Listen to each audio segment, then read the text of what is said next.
किसी अनुकूल वस्तु की सत्ता का जब अनुभव होता है तो हमारे हृदय में एक मांग होती है कि ये अनुकूल वस्तु मिल जाती, ये अनुकूल व्यक्ति मिल जाता, ये अनुकूल परिस्थिति मिल जाती, तो इसी का नाम है लोभ। ये भजन में बहुत बड़ा दोष है। जो भगवत भजन करना चाहते हैं उनको जैसी भी परिस्थिति प्रभु ने दी है उससे मांग ना करें प्रभु से। बहुत ही सूक्ष्म बात है कि अगर इस व्यक्ति का हमें सानिध्य मिल जाता, इस वस्तु का सानिध्य मिल जाता, ऐसी हमारी व्यवस्था होती तो बहुत बढ़िया भजन होता।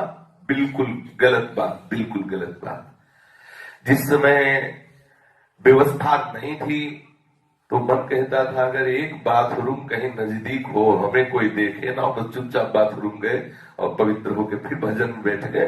अगर 2 रोटी कहीं बनी बनाई मिल जाती, मधुकरी मांगने न जाना पड़ता, तो अपने कमरे में रात दिन बैठे रहते।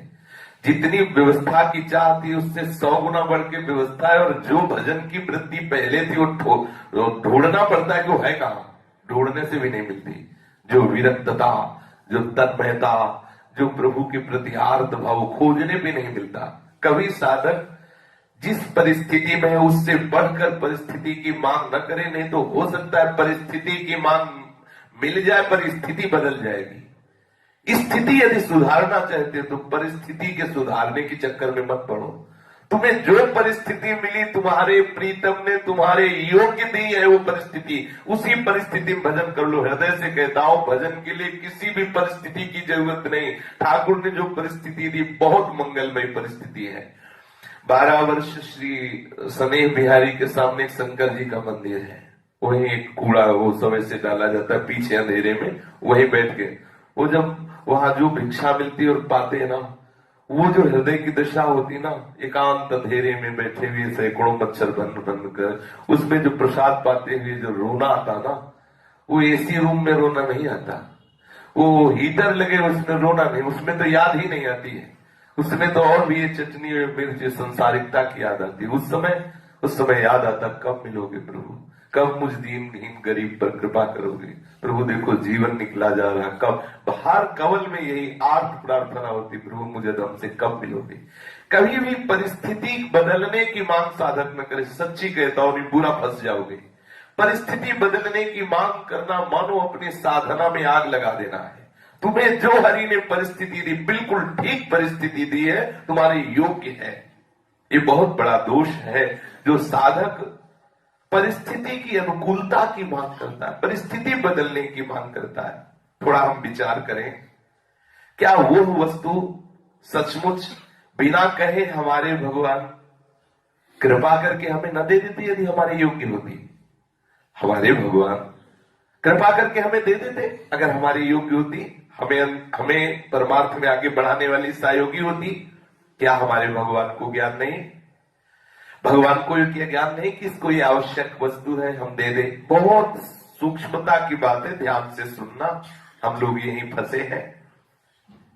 ये हमारा बच्चा है, हमारा शरणागत है, हमारा जन है, इसको ये वस्तु हम दे देते हैं जिससे इसका बहुत बढ़िया भजन बन जाएगा, इसकी बहुत बढ़िया साधना बन जाएगी। क्या हमारे भगवान ये नहीं जानते?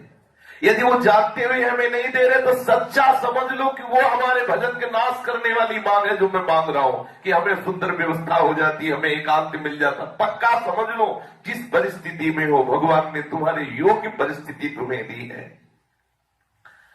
जब बच्चा छोटा होता है तो उसे कितना दूध पिलाना, देखो भगवान कितने कृपालु हैं। मां के स्तनों से उतना ही मीठा दूध निकलेगा जितना बच्चे को चाहिए, उतना ही गर्म निकलेगा। ये भगवान की व्यवस्था है। आप गर्म करके पियोगे तो उसमें धोखा हो सकता है, चीनी अधिक हो सकती है, अधिक गर्म हो सकता है, लेकिन छोटा बच्चा है वो बता नहीं सकता। तो माँ का जो वक्षा स्थल का अमृत है वो कितना, जितना मीठा चाहिए उतना ही, जितना गर्म चाहिए उतना ही, और जितने में पेट भरेगा उतना ही, इससे ज्यादा भी नहीं कि तुम पीता रहे बच हो जाए। कितनी उनकी व्यवस्था देखो, उनकी बच्चा आने के पहले व्यवस्था कर देता है ठाकुर, ठीक उसके बचने योग्य, ठीक उसकी पुष्टता की योग्य कर देता है। बच्चे को किस समय क्या चाहिए, कौन सा वस्त्र चाहिए, कौन सी भोजन की व्यवस्था चाहिए, ये मां को पता होती है। बच्चे का सिर्फ काम है रोना। बच्चा तो भूख लगने पर रोता है, रोने के अतिरिक्त उसके पास और कोई साधन नहीं रहता। वस्तुतः हम जितने हैं सब हम प्रभु की दृष्टि में बच्चे ही हैं, किंतु भ्रमवश अपने को बड़े सयाने समझ रहे हैं कि हम बड़े चतुर हैं, बड़े सयाने हैं। हमें कौन सी वस्तु चाहिए, हमें किस वस्तु से परम मंगल विधान होगा, मेरे प्रभु जानते हैं। उपासक को चाहिए किसी वस्तु की इच्छा न कर ले, किसी परिस्थिति की इच्छा न कर ले, किसी परिस्थिति के परिवर्तन की मांग न कर ले, नहीं तो साधना बाधित हो जाएगी पक्का। किसी वस्तु के परिवर्तन की भावना हमारे मन में उदय हो तो हम केवल प्रभु से कह सकते हैं। बस ध्यान देने की बात है, हमारे हृदय में ये बात है कि ऐसा होता तो ठीक, तो हम क्या करें? अगर बार बार मेरे मन में बात आ रही तो हम अपने प्रियाजू से कह देते हो, प्रियाजू मेरे मन में बात आ रही है, उचित तो हो तो पूरी कर देना, ना उचित हो तो आप बिल्कुल हमारी बात मत मानना। सचमुच सचमुच अपनी हर बात अपने प्रभु के ऊपर छोड़ दो, हट मत करो। वो जो कर रहे हैं उसमें तुम्हारा परम मंगल है। हम परिवर्तन की भावना को भूल कर केवल रट लगा दें तो आपके जीवन में दो बातें आ जाएंगी। या तो हमें विस्मृति हो जाएगी उस मांग की, जो मांग रखी उसकी विस्मृति हो जाएगी, आनंद हो जाएगा, और या फिर उचित होगा तो हमें वो वस्तु मिल जाएगी जिससे हमारा भजन नष्ट नहीं होगा। पर हम हठ ना करें अपने प्रीतम प्रभु से, मांग रख दी और उनके ऊपर छोड़ दिया कि आप जैसा उचित समझे तैसा कर दें। ये अनुभव करने की चेष्टा करें। आप सारी शक्ति लगाकर, सारा विश्वास लगाकर आप अपनी बात प्रभु के सामने रख दीजिए और बस निरपेक्ष हो जाइए। बात पूरी क्यों नहीं हुई ये बात नहीं सोचना है।